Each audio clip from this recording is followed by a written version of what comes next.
My trip to Australia.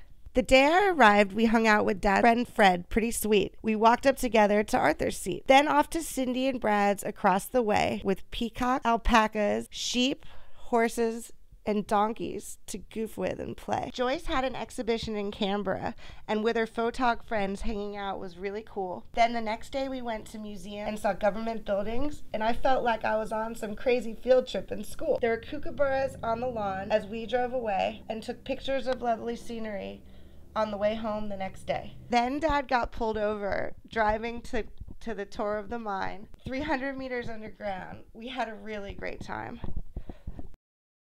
The next day we were off to Mungo, down a dirt road to a place of prehistory, an ancient dried up lake with bones and fossils for all to see.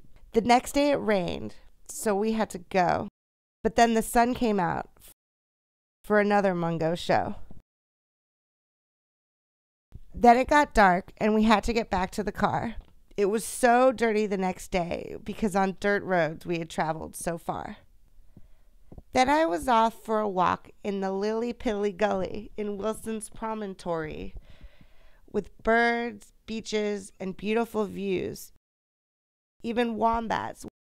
What a great story. The next day was a trip to the Wombat Rock on Whiskey Bay, and I found a kango with a joey. I better keep away.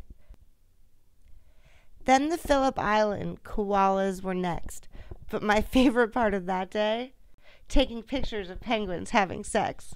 And Dad and I went back to Fred's to take a walk on the beach. We wrote Booga in the sand, and Sandy kept her grandkids within reach. Day on the side of the highway as we drove home was public art.